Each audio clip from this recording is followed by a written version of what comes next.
Line ಟಿವಿಯ top ನ್ಯೂಸ್ಗೆ ಸ್ವಾಗತ. ನಾನು ಬಸವರಾಜು. ಮೊದಲನೇ ಸುದ್ದಿ, ಮಾಜಿ ಪ್ರಧಾನಿ ಎಚ್.ಡಿ. ದೇವೇಗೌಡರು 2028 ಮತ್ತು 2029 ವಿಧಾನಸಭಾ ಮತ್ತು ಲೋಕಸಭಾ ಚುನಾವಣೆಯ ತನಕವೂ ಕೂಡ ಬಿಜೆಪಿ ಜೆಡಿಎಸ್ ಮೈತ್ರಿಗೆ ಯಾವುದೇ ಕುಂದು ಬರೋದಿಲ್ಲ. ನನ್ನ ಮತ್ತು ನರೇಂದ್ರ ಮೋದಿ ಅವರ ನಡುವಿನ ಸಂಬಂಧ ತುಂಬ ಚೆನ್ನಾಗಿದೆ. ರಾಜ್ಯಕ್ಕೆ ಬೇಕಾದಂತಹ ಎಲ್ಲ ಸವಲತ್ತುಗಳನ್ನು ನಾನು ಖುದ್ದಾಗಿ ತರ್ತೀನಿ. ಅದು ಬರ ಪರಿಹಾರದ ಹಣ ಇರಬಹುದು, ರಾಜ್ಯದ ತೆರಿಗೆ ಪಾಲಿರಬಹುದು, ಎಲ್ಲಕ್ಕೂ ಕೂಡ ನಾನು ಜೊತೆಯಲ್ಲಿ ನಿಲ್ತೀನಿ ಅನ್ನುವಂತಹ ಮೆಸೇಜನ್ನು ಕೊಟ್ಟಿರುವಂಥದ್ದು. ಅಷ್ಟೇ ಅಲ್ಲ, ಮೈತ್ರಿಕೂಟದ ಬಗ್ಗೆ ಚಿಂತಿಸುವಂತಹ ಯಾವ ಅಗತ್ಯವೂ ಇಲ್ಲ. ಜಿಲ್ಲಾ ಪಂಚಾಯತ್, ತಾಲೂಕ್ ಪಂಚಾಯತ್ ಚುನಾವಣೆ, ವಿಧಾನಸಭಾ ಚುನಾವಣೆಗಳಿಗೂ ಕೂಡ ಬಿಜೆಪಿ ಜೆಡಿಎಸ್ ಮೈತ್ರಿ ಮುಂದುವರಿಯಲಿದೆ ಅನ್ನುವಂತಹ ಮಾತನ್ನು ಹೇಳಿರುವಂಥದ್ದು. ಜೊತೆಯಲ್ಲಿ ನನಗೆ ಕಾಲು ನೋವು ಒಂದಿದೆ, ಅದು ಬಿಟ್ಟರೆ ಇನ್ಯಾವ ಸಮಸ್ಯೆನೂ ಇಲ್ಲ. ಮುಂದಿನ 3-4 ದಿನಗಳ ಕಾಲ ಉತ್ತರ ಕರ್ನಾಟಕಕ್ಕೆ ಪ್ರವಾಸ ಮಾಡ್ತೀನಿ, ನಾನೇ ಹೋಗಿ ಜನರ ಸಮಸ್ಯೆಗಳಿಗಿನ್ನ ಕೇಳ್ತೀನಿ ಅನ್ನುವಂಥ ಮಾತನ್ನು ಹೇಳಿರುವಂಥದ್ದು. ಪ್ರಧಾನಿ ಮೋದಿ ಅಮಿತ್ ಶಾ ಅವರಿಗೆ ಕುಮಾರಸ್ವಾಮಿ ಪತ್ರ ಬರೆದಿದ್ದಾರೆ. ಅಗತ್ಯ ಬಿದ್ದರೆ ನಾನು ಕೂಡ ದೆಹಲಿಗೆ ಹೋಗಿ ಅವರನ್ನು ಭೇಟಿಯಾಗಿ ಪರಿಹಾರಕ್ಕೆ ಒತ್ತಾಯ ಮಾಡ್ತೀನಿ. ನಾನು ರಾಜಕೀಯ ಮಾಡೋದಕ್ಕೆ ಹೋಗೋದಿಲ್ಲ. ಕಾಂಗ್ರೆಸ್ ಶಾಸಕರು ಗ್ಯಾರಂಟಿಯ ಕಾರ್ಯಕ್ರಮಗಳ ಅನುಷ್ಠಾನಕ್ಕೆ ಅಂತ ಹೋಗ್ಬಿಟ್ಟು ರಾಜ್ಯದ ಬೊಕ್ಕಸವನ್ನು ಖಾಲಿ ಮಾಡಿದ್ದಾರೆ. ಆ ಕಾರಣಕ್ಕೋಸ್ಕರನೇ ರಾಜ್ಯದ ಸ್ಥಿತಿ ಈ ರೀತಿ ಹದಗೆಟ್ಟಿದೆ ಅನ್ನೋ ಮಾತನ್ನು ಹೇಳೋ ಮೂಲಕ ಕಾಂಗ್ರೆಸ್ ಶಾಸಕರೇ ಇವತ್ತು ಅನುದಾನ ಕೇಳೋಕ್ಕೆ ಬಹುದೊಡ್ಡ ಗೊಂದಲ ಆಗ್ತಿರುವಂಥದ್ದು. ಅನುದಾನ ಹಂಚಿಕೆಯ ವಿಷಯದಲ್ಲೂ ಕೂಡ ಕಾಂಗ್ರೆಸ್ ಶಾಸಕರೇ ತಿರುಗಿ ಬಿದ್ದಿರುವಂತಹ ವಿಚಾರಗಳನ್ನು ಕೂಡ ದೇವೇಗೌಡರು ಉಲ್ಲೇಖಿಸಿರುವಂಥದ್ದು. ಇನ್ನು ಎರಡನೇ ಸುದ್ದಿ, ಅನುದಾನ ಹಂಚಿಕೆಯಲ್ಲಿ ರಾಜ್ಯಕ್ಕೆ ಮತ್ತೆ ಮೋಸ ಆಗಿದೆ ಕೇಂದ್ರ ಸರ್ಕಾರದಿಂದ ಅಂತ ಸಿದ್ದರಾಮಯ್ಯ ಅವರು ಕಿಡಿಕಾರಿರುವಂಥದ್ದು, ಗಂಭೀರ ಆರೋಪ ಮಾಡಿರುವಂಥದ್ದು. ಮೈಸೂರಿನಲ್ಲಿ ಮಾತಾಡಿದಂತಹ ಸಿದ್ದರಾಮಯ್ಯ ಅವರು ಕರ್ನಾಟಕದಿಂದ ಕೇಂದ್ರಕ್ಕೆ ಪ್ರತಿ ವರ್ಷ 4.5 ಲಕ್ಷ ಕೋಟಿ ರೂಪಾಯಿ ತೆರಿಗೆ ರೂಪದಲ್ಲಿ ಹೋಗ್ತಿದೆ, ಆದರೆ ರಾಜ್ಯಕ್ಕೆ ವಾಪಸ್ ಬರುತ್ತಿರುವಂಥದ್ದು 14% ಮಾತ್ರ. ಪ್ರತಿ 1 ರೂಪಾಯಿಯಲ್ಲಿ ಕೇವಲ 14 ಪೈಸೆ ಮಾತ್ರ ಮರಳಿ ಸಿಗುತ್ತಿದೆ. ಈ ವಿಚಾರವಾಗಿ ಅಗತ್ಯ ಬಿದ್ದರೆ ನ್ಯಾಯಾಲಯದ ಮೊರೆ ಹೋಗ್ತೇವೆ. ಉತ್ತರ ಪ್ರದೇಶಕ್ಕೆ 17-18% ಸಿಗುತ್ತೆ, ಕರ್ನಾಟಕಕ್ಕೆ ಕೇವಲ 3.5% ಸಿಗುವಂಥದ್ದು ನ್ಯಾಯವೇ ಅಂತ ಪ್ರಶ್ನೆ ಮಾಡಿರುವಂಥದ್ದು. ಇದು ಉದ್ದೇಶಪೂರ್ವಕವಾಗಿಯೇ ಕರ್ನಾಟಕಕ್ಕೆ ಮಾಡ್ತಿರುವಂತಹ ಅನ್ಯಾಯ. ಈ ಅನುದಾನವನ್ನು ಪಡೆಯಲು ಅಗತ್ಯ ಬಿದ್ದರೆ ಕೋರ್ಟ್ಗೆ ಹೋಗ್ತೀವಿ ಅನ್ನುವಂತಹ ಮಾತನ್ನು ಸಿದ್ದರಾಮಯ್ಯ ಅವರು ಹೇಳಿರುವಂಥದ್ದು. 15ನೇ ಹಣಕಾಸು ಆಯೋಗವು ಶಿಫಾರಸು ಮಾಡಿದ್ದ 17,000 ಕೋಟಿ ಅನುದಾನದಲ್ಲಿ ಬಿಡುಗಡೆ ಮಾಡಿರುವಂತಹ ಮೊತ್ತ ಎಷ್ಟು? ಯಾಕಂದರೆ 17,000 ಕೋಟಿಯನ್ನು ಬಿಡುಗಡೆ ಮಾಡಿಲ್ಲ. ಬಿಜೆಪಿಯ ಸಂಸದರು, ಕೇಂದ್ರ ಸಚಿವರು ಪ್ರಧಾನಿ ಮೋದಿ ಅವರ ಎದುರು ಮಾತಾಡುವುದಿಲ್ಲ. ಮೋದಿಯನ್ನು ಹೊಗಳೋದಷ್ಟೇ ಅವರ ಕೆಲಸ. ಮಾತಾಡಿ ರಾಜ್ಯಕ್ಕೆ ನ್ಯಾಯ ಕೊಡಿಸಿ ಅಂತ ಸಿದ್ದರಾಮಯ್ಯ ಅವರು ತಾಕೀತು ಮಾಡಿರುವಂಥದ್ದು. ಈಗ ಕೇಂದ್ರದ ಎಲ್ಲ ರಾಜ್ಯದಿಂದ ಆಯ್ಕೆಯಾದಂತಹ ಸಂಸದರು, ಅದು ಬಿಜೆಪಿ ಜೆಡಿಎಸ್ ಇರಬಹುದು, ಕೇಂದ್ರ ಸರ್ಕಾರದ ಭಾಗವಾಗಿರುವಂತಹ ಸಂಪುಟದ ಮೋದಿಯವರ ಸಂಪುಟದಲ್ಲಿರುವಂತಹ ನಾಯಕರನ್ನು ಸಿದ್ದರಾಮಯ್ಯ ಅವರು ಪ್ರಶ್ನಿಸಿರುವಂಥದ್ದು ಮತ್ತು ಒತ್ತಾಯಿಸಬೇಕು ನೀವು ಕೂಡ ಅಂತ ಹೇಳಿರುವಂಥದ್ದು. ಮೂರನೇ ಸುದ್ದಿ, ನವೆಂಬರ್ ಕ್ರಾಂತಿ ಕುರಿತು ರಾಜ್ಯದ ಯಾವುದೇ ಕಾಂಗ್ರೆಸ್ ನಾಯಕ ಕೂಡ ಮಾತಾಡುವಂತಿಲ್ಲ. ಯಾಕಂದರೆ CM ಬದಲಾವಣೆಯ ಚರ್ಚೆಯೇ ಆಗಿಲ್ಲ ಅನ್ನುವಂಥದ್ದನ್ನು ಕಡ್ಡಿ ತುಂಡಾಗೋ ರೀತಿಯಲ್ಲಿ ರಾಜ್ಯ ಕಾಂಗ್ರೆಸ್ ಉಸ್ತುವಾರಿ ರಣದೀಪ್ ಸಿಂಗ್ ಸುರ್ಜೇವಾಲಾ ಅವರು ಹೇಳಿರುವಂಥದ್ದು. ಮುಖ್ಯಮಂತ್ರಿ ಬದಲಾವಣೆ ಕುರಿತು ಪಕ್ಷದೊಳಗೆ ಯಾವುದೇ ರೀತಿ ಚರ್ಚೆ ನಡೆದಿಲ್ಲ ಅನ್ನೋ ಸ್ಫೋಟಕ ವಿಚಾರವನ್ನು ಹೇಳುವ ಜೊತೆಯಲ್ಲಿ ಮಲ್ಲಿಕಾರ್ಜುನ್ ಖರ್ಗೆ ಅವರ ಆರೋಗ್ಯವನ್ನು ವಿಚಾರಿಸಿದಂತಹ ರಣದೀಪ್ ಸಿಂಗ್ ಸುರ್ಜೇವಾಲಾ ಅವರು ಯಾರೆಲ್ಲ ಈ ಥರದ ಹೇಳಿಕೆ ಕೊಡ್ತಾರೆ ಅವರಿಗೆ ಪಕ್ಷದ ಶಿಸ್ತು ಸಮಿತಿ ಸರಿಯಾದ ರೀತಿಯಲ್ಲಿ ನೋಟಿಸ್ ಕೊಡುತ್ತೆ, ಅದಕ್ಕೆ ಉತ್ತರಿಸದಿದ್ದರೆ ಅವರಿಗೆ ಕ್ರಮ ತಗೋತೀವಿ ಅನ್ನೋ ಮಾತನ್ನು ಹೇಳಿರುವಂಥದ್ದು. ಇನ್ನು ನಾಲ್ಕನೇ ಸುದ್ದಿ, ಕರೂರಿನಲ್ಲಿ ನಡೆದ ಕಾಲ್ತುಳಿತ ದುರಂತ ಬಳಿಕ ತಮಿಳುನಾಡಿನಲ್ಲಿ ದಳಪತಿ ವಿಜಯ್ ವಿರೋಧಿ ಅಲೆ ಶುರುವಾಗಿದೆ. TVK ಸ್ಥಾಪಕ ವಿಜಯ್ ವಿರುದ್ಧ ಪ್ರಗತಿಪರರು ಸಮರ ಸಾರಿದ್ದು 300ಕ್ಕೂ ಹೆಚ್ಚು ಮಂದಿ ಸಹಿ ಸಂಗ್ರಹ ಮಾಡಲಾಗಿದೆ. ವಿಜಯ್ ವಿರುದ್ಧ ಕಾನೂನು ಕ್ರಮ ತೆಗೆದುಕೊಳ್ಳಬೇಕೆಂಬ ಆಗ್ರಹ ಕೇಳಿ ಬರ್ತಿರುವಂಥದ್ದು.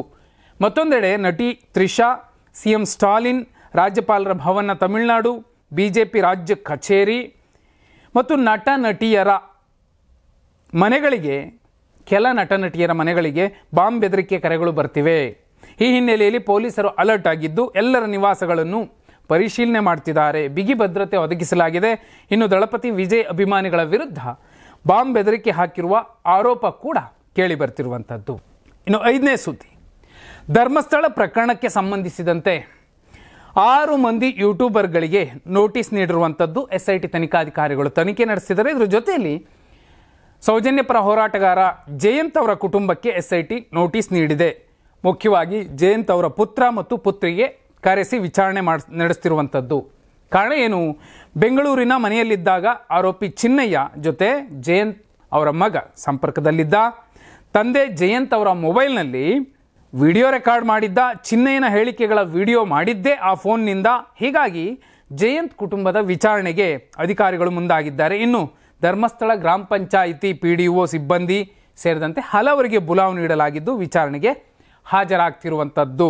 ಇದರ ಜೊತೆಯಲ್ಲಿ BL ಸಂತೋಷ್ ಅವರು ಬಿಜೆಪಿ ರಾಷ್ಟ್ರೀಯ ಘಟಕದ ಸಂಘಟನಾ ಪ್ರಧಾನ ಕಾರ್ಯದರ್ಶಿ ಒಂದು ಗಂಭೀರವಾದ ಆರೋಪ ಮಾಡಿರುವಂಥದ್ದು. ಧರ್ಮಸ್ಥಳದ ಮೇಲೆ ವೈಚಾರಿಕ ಆಕ್ರಮಣವಾಗಿದೆ. ಇವ್ರದ್ದು ಇದೇ ಕೆಲಸ.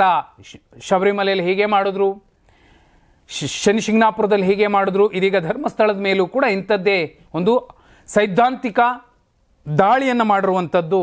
ಇವರು ಒಂದು ಹುಲಿಯ ರಕ್ತವನ್ನು ರುಚಿ ನೋಡಿದ್ದಾರೆ. ಆ ಕಾರಣಕ್ಕೋಸ್ಕರ ಇಂಥದ್ದನ್ನು ಮಾಡ್ತಾನೆ ಇದ್ದಾರೆ. ಯಾರೆಲ್ಲ ಈಗ ಅಪಪ್ರಚಾರ ಮಾಡ್ತಿದ್ದಾರೆ ಅವರ ವಿರುದ್ಧ ಕೂಡ ಕಠಿಣ ಕ್ರಮ ಕೈಗೊಳ್ಳುವಂತಹ ದಿನಗಳು ಬರುತ್ತೆ ಅನ್ನೋ ಮಾತನ್ನು ಹೇಳಿದ್ದಾರೆ. ಆದರೆ ಈ ಇಡೀ ಪ್ರಕರಣವನ್ನು ನೋಡಿದಾಗ ಮೊದಲಿನಿಂದಲೂ ಬಂದಂತಹ ಒಂದು ಆರೋಪ ಏನಂದರೆ, ಘಟ್ಟದ ಮೇಲಿನ RSS ನಾಯಕನಿಗೂ ಘಟ್ಟದ ಕೆಳಗಿನ RSS ನಾಯಕನಿಗೂ ತಿಕ್ಕಾಟ ಆದ ಕಾರಣಕ್ಕೋಸ್ಕರನೇ ಇಂಥದ್ದೊಂದು ಬಹುದೊಡ್ಡ ವಿವಾದ ಅಥವಾ ಸಂಘರ್ಷ ಕರಾವಳಿ ಭಾಗದಲ್ಲಿ ನಡೀತಿರುವಂಥದ್ದು ಅನ್ನೋದನ್ನ ಕಾಂಗ್ರೆಸ್ನ ನಾಯಕರು ಹೇಳ್ತಿರುವಂಥದ್ದು. ಆ ಪೈಕಿ ಸಂತೋಷ್ ಅವರ ಹೆಸರನ್ನು ಕೂಡ ಕೆಲವರು ಉಲ್ಲೇಖಿಸ್ತಾರೆ.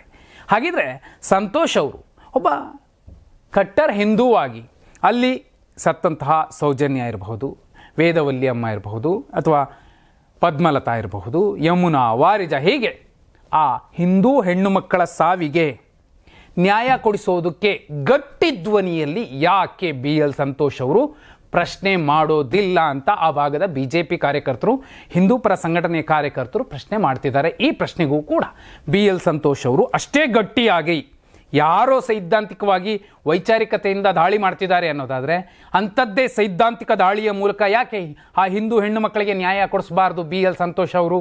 ಇದನ್ನೇ ಆ ಭಾಗದ ಕಾರ್ಯಕರ್ತರು ಕೇಳ್ತಿರುವಂಥದ್ದು. ಇನ್ನು 5ನೇ ಸುದ್ದಿ, ಮಲೈ ಮಹದೇಶ್ವರ ಅರಣ್ಯದಲ್ಲಿ 5 ಹುಲಿಗಳ ಸಾವು ಪ್ರಕರಣ ದಾಖಲಾಗಿತ್ತು. ಇಡೀ ರಾಜ್ಯದಲ್ಲಿ ಸಂಚಲನ ಸೃಷ್ಟಿಯಾಗಿತ್ತು. ಇದೀಗ ಮತ್ತೊಂದು ಹುಲಿ ಸತ್ತಿರುವಂತಹ ಪ್ರಕರಣ ಬೆಳಕಿಗೆ ಬಂದಿರುವಂಥದ್ದು. ಚಾಮರಾಜನಗರ ಜಿಲ್ಲೆಯ ಹನೂರು ತಾಲೂಕಿನಲ್ಲಿ ಮಣ್ಣಲ್ಲಿ ಹೂಳಲಾಗಿದ್ದ ಹುಲಿಯ ಅರ್ಧ ಕಳೆಬರಹ ಪತ್ತೆಯಾಗಿದೆ. ಇಲ್ಲಿನ ಪಚ್ಚೆದೊಡ್ಡಿ ಬಳಿ ಅರಣ್ಯ ಸಿಬ್ಬಂದಿ ಗಸ್ತು ತಿರುಗುತ್ತಿದ್ದಂತಹ ಸಂದರ್ಭದಲ್ಲಿ ಈ ಪ್ರಕರಣ ಬೆಳಕಿಗೆ ಬಂದಿರುವಂಥದ್ದು. ಹುಲಿಯ ತಲೆ, ಭುಜ, ಮುಂಗಾಲುಗಳು ಮಾತ್ರ ಸಿಕ್ಕಿದ್ದು, ಉಳಿದ ಭಾಗಗಳು ನಾಪತ್ತೆಯಾಗಿವೆ. ಮಲೈ ಮಹದೇಶ್ವರ ವನ್ಯಜೀವಿ ಧಾಮದ ಹನೂರು ಬಫರ್ ವಲಯದಲ್ಲಿ ಈ ಘಟನೆ ನಡೆದಿದೆ. ಮತ್ತೆ ಬೇಟೆಗಾರರು ಸಕ್ರಿಯರಾಗಿರುವ ಅನುಮಾನ ಮೂಡಿಸಿದೆ. ಈ ಸಂಬಂಧ PCCF ತಂಡದ ನೇತೃತ್ವದಲ್ಲಿ ತನಿಖೆಗೆ ಅರಣ್ಯ ಸಚಿವ ಈಶ್ವರ್ ಖಂಡ್ರೆ ಅವರು ಆದೇಶಿಸಿರುವಂಥದ್ದು. 8 ದಿನಗಳಲ್ಲಿ ವರದಿ ಸಲ್ಲಿಸಿ ಹುಲಿ ಹಂತಕರ ಪತ್ತೆಗೆ ಕಟ್ಟಪ್ಪಣೆ ಹೊರಡಿಸಿದ್ದಾರೆ. ಕಳ್ಳ ಬೇಟೆಯ ಪ್ರಕರಣವೆಂದೇ ಪರಿಗಣಿಸಿ ತನಿಖೆ ಮಾಡಲಾಗ್ತಿದೆ. ಸೀನ್ ಆಫ್ ಕ್ರೈಮ್ ತಂಡ ಶ್ವಾನದಳದ ನೆರವಿನೊಂದಿಗೆ ತನಿಖೆ ಆರಂಭಿಸಲಾಗಿರುವಂಥದ್ದು. ಇನ್ನು 7ನೇ ಸುದ್ದಿ, 1 ದಶಕದ ಬಳಿಕ ಕೊಪ್ಪಳದ ವಿದ್ಯಾರ್ಥಿ ಯಲ್ಲಾಲಿಂಗ ಪ್ರಕರಣಕ್ಕೆ ಜಿಲ್ಲಾ ಸೆಷನ್ಸ್ ಕೋರ್ಟ್ ತೀರ್ಪು ಕೊಟ್ಟಿರುವಂಥದ್ದು. ಸಚಿವ ಶಿವರಾಜ್ ತಂಗಡಗಿ ಸೇರಿದಂತೆ ಅವರ 9 ಮಂದಿ ಆಪ್ತರು ಆರೋಪಿಗಳು ಅಂತ ಕನ್ಸಿಡರ್ ಮಾಡಿದ್ದು ಆರೋಪ ಈಗ ಖುಲಾಸೆ ಆಗಿರುವಂಥದ್ದು. ಸೂಕ್ತ ಸಾಕ್ಷ್ಯಾಧಾರಗಳ ಕೊರತೆ ಹಿನ್ನೆಲೆ ಕೇಸ್ ಖುಲಾಸೆಗೊಳಿಸಿ ಆದೇಶ ಹೊರಡಿಸಲಾಗಿದೆ. 2015 ಜನವರಿ 11ರಂದು ನಡೆದಿದ್ದ ಯಲ್ಲಾಲಿಂಗನ ಕೊಲೆ ಕೇಸ್ ಸಾಕಷ್ಟು ಸುದ್ದಿಯಾಗಿತ್ತು. ಇದೇ ಕೇಸ್ನಲ್ಲಿ ಸಚಿವರ ತಲೆದಂಡ ಕೂಡ ಆಗಿತ್ತು. ಇದೀಗ ಸಚಿವ ಶಿವರಾಜ್ ತಂಗಡಗಿ ಮತ್ತು ಆಪ್ತ ಹನುಮೇಶ್ ನಾಯಕ್, ಮಹಂತೇಶ್ ನಾಯಕ್, ಮನೋಜ್ ಪಾಟೀಲ್, ಬಾಳನಗೌಡ, ಕಾಡಮಂಜ, ಯಮನೂರಪ್ಪ, ದುರ್ಗಪ್ಪ, ನಂದೀಶ್, ಪರಶುರಾಮ್ನನ್ನ ನಿರಪರಾಧಿಗಳೆಂದು ತೀರ್ಪು ನೀಡಿರುವಂಥದ್ದು. ಒಂದೇ ಒಂದು ಯಲ್ಲಾಲಿಂಗ ಅನ್ನೋ ಹುಡುಗ ಅಭಿವೃದ್ಧಿಯ ಬಗ್ಗೆ ಅಲ್ಲಿ ಏನೆಲ್ಲ ಆಗಬೇಕಿತ್ತು, ರಸ್ತೆ, ಚರಂಡಿ, ಇಂಥವನ್ನಷ್ಟೇ ಒಂದು ಮೀಡಿಯಾ ಮುಂದೆ ಪ್ರಶ್ನೆ ಮಾಡಿದ್ದ. ಆ ಕಾರಣಕ್ಕೋಸ್ಕರನೇ ಆತನ ಕೊಲೆಯಾಗಿತ್ತು ಅಂತ ಆರೋಪ ಬಂದಿತ್ತು.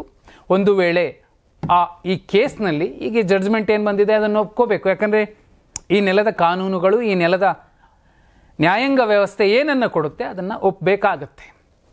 ಇಲ್ಲಿ ನ್ಯಾಯ ಸಿಕ್ಕಿಲ್ಲ ಅಂದರೆ ಯಲ್ಲಾಲಿಂಗನ ಕುಟುಂಬ ಮೇಲ್ಮನವಿ ಸಲ್ಲಿಸಬಹುದು ಇನ್ನೊಂದು ಪೀಠಕ್ಕೆ. ಆದರೆ ಈಗ 9 ಮಂದಿ ನಿರಪರಾಧಿಗಳು ಅನ್ನೋದನ್ನು ಕೋರ್ಟ್ ಹೇಳಿರುವಂಥದ್ದು. ಇನ್ನು 8ನೇ ಸುದ್ದಿ, ಬಾಲಿವುಡ್ ನಟ ಅಕ್ಷಯ್ ಕುಮಾರ್ ಅವರ ಮಗಳಿಗೆ ಲೈಂಗಿಕ ಕಿರುಕುಳ ನೀಡಲಾಗ್ತಿದೆ.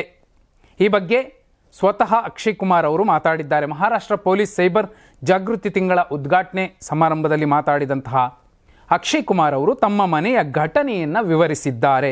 ಕೆಲವು ತಿಂಗಳ ಹಿಂದೆ ಅಕ್ಷಯ್ ಕುಮಾರ್ ಅವರ 13 ವರ್ಷದ ಪುತ್ರಿ ವಿಡಿಯೋ ಗೇಮ್ ಆಡ್ತಿದ್ಲಂತೆ.